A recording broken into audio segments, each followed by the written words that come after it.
CNBC-TV18 presents the AI Dialogues in association with IBM. Hello and welcome to CNBC-TV18.com presents AI Dialogues in association with IBM. I'm Mridu Bhandari. Today, as consumers in the digital age, we all want brands to read our minds, offer us products and services where we want, when we want, how we want, usually with a quick swipe on our smartphones. To make this happen, brands are working hard to harness emerging technologies, particularly artificial intelligence. The marketing function of enterprises engages with end consumers directly, and this is seeing rapid transformation, most recently with generative AI. From predicting consumer behavior using data, to generating engaging content for marketing campaigns, to measuring the success of these campaigns, there's a lot that AI is being used for. Yet, there are also concerns around the ethical use of AI, the chances of misinformation to consumers, and exclusion of certain kinds of audiences due to algorithm biases. So on the show today, we are sitting with top industry leaders and exploring new frontiers in marketing with Gen AI. Let me then welcome Ravi Santhanam, CMO of HDFC Bank, Rohit Bhasin, President and CMO, Kotak Mahindra Bank, Anup Manohar, CMO of Axis Bank, Nipun Kaushal, CMO Yes Bank, Senthil Kumar VG, Head of Marketing and Branding at Bank of Baroda, and Tuhina Pandey, Director, Marketing and Communications at IBM India and South Asia. Welcome, Tuhina and gentlemen. Thank you so much for joining us here today on the AI Dialogues. So we're going to talk about how all of the marketing functions of leading banks of India are seeing a transformation because of using AI and generative AI. And Ravi, if I can dive right into it with you, marketing has over time become a revenue-led function. Used to be seen as a cost center not so long ago. So give us a sense then what is happening at HDFC Bank when it comes to harnessing AI. How is it helping you improve strategic thinking, positioning of the brand, revenue generation capabilities? Give us a few examples of what's happening. Sure. Thanks for having me here. See, revenue generation started because of digital and the ability of us to harness the digital technologies to make sure that the consumer needs are fulfilled. What AI is doing is enabling that to be done at a faster pace and at a larger scale. Ability to start segmenting the customers and identifying the right kind of products for them, and also hyper-personalizing communications. All these are now possible with the scale that AI is able to offer to us. At a strategic level, what it is enabling all of us to do as brands, and particularly in the BFSI sector, is you are in a position to go ahead and make an ambition come into reality by quickly changing things which were not possible earlier. With the advent of AI and the measurement tools that comes along with it, you can try and keep trying, keep failing fast, and keep trying the right things to get to your goal. And that's where we see the power of AI really pushing us to actually be of service to our customers. Right. No, that's a good point that you touched upon. And Rohit, if I can come to you as well, a lot of that begins with organizing data. And give us a sense then how data is being organized in your organization, and what sort of predictions is AI helping you make as a marketer? Actually built our data team into what I call as the compute layer and the consume layer. So the compute layer comprises of data scientists who will build the right algorithms to be able to predict what is the right behavior that the consumers will show in response to the data. And the compute layer is comprising of data analysts and the marketing team, which actually will ask the right questions to the data to be able to kind of define the right insights on which you can kind of act. So that's the way we have structured our data. And for me, the best use of AI, of course, we talk a lot about reducing costs, being able to automate routine tasks. But for me, the best use of AI is actually when it can analyze lots of data, predict consumer behavior, and personalize propositions and products to be able to drive business growth. That for me is the most fundamental use of AI in my view. Right.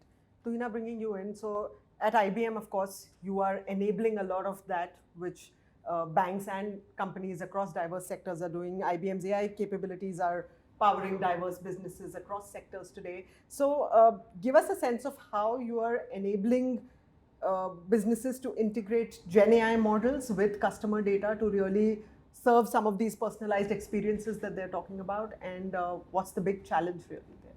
Absolutely. So we heard them talk about it, right? And this is a journey that most of our clients have been for a while.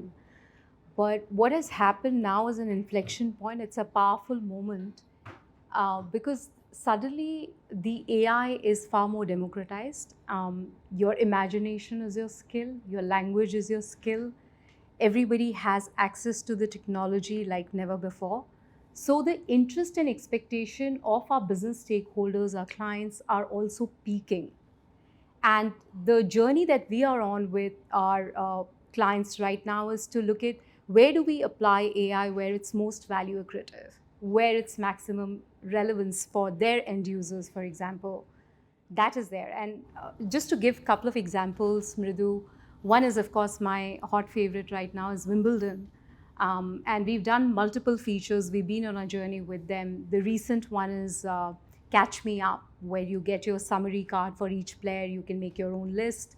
Then, of course, we'd introduced What's Next, which is our generative AI platform based commentary on video highlights and things like that, which is sort of augmenting the human and the AI journey together. Closer home, one of the examples is our client bestsellers. Now, in India, when you think of fashion, it changes every 3 kilometers, perhaps less. It's very diverse. But they are leveraging AI to sort of, what merchandise and what store for which segment of clients at what time, and then sort of leveraging What's Next to say, what's on trend, what's my season collection look like. So fashion, fragrance, sports is there. And I will say, anchor that thought with regulated industries like the BFSI, for instance, banking, insurance.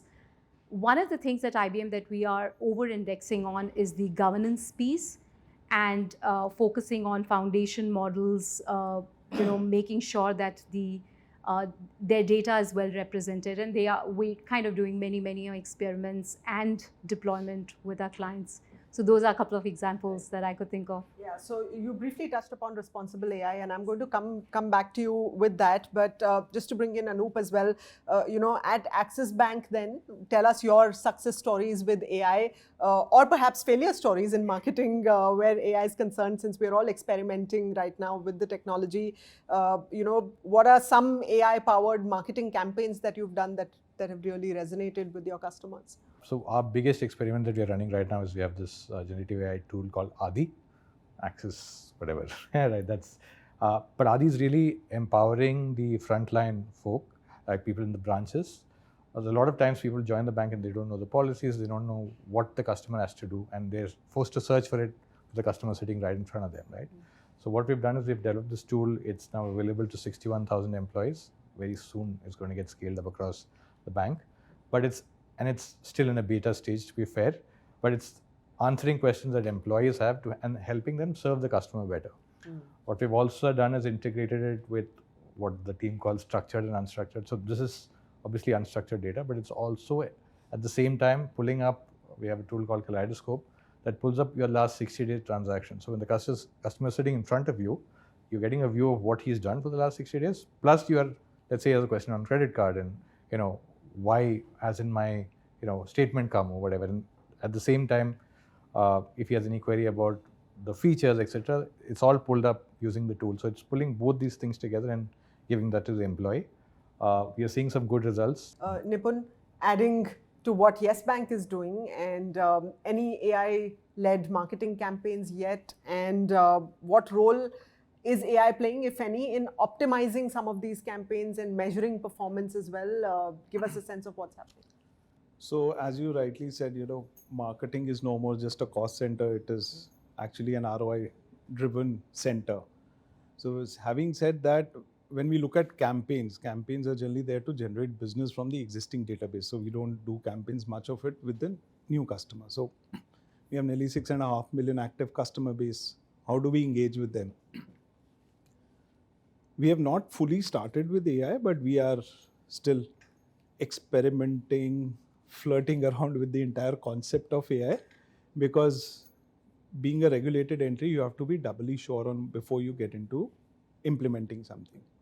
Having said that, today a general process which all of us would be following is you build a propensity model and then you do a segmentation and then you send out a campaign. I think what we are trying to see is how can I personalize this campaign? How effective is my propensity model? Because end of the day, there is a cost involved in even sending out a communication. Correct. It's a fantastic technology, but is it the best fit for me? I think that's the question which we are answering. On the other side, we are also seeing how you can, do generative AI. CNBC-TV18 presents the AI Dialogues in association with IBM.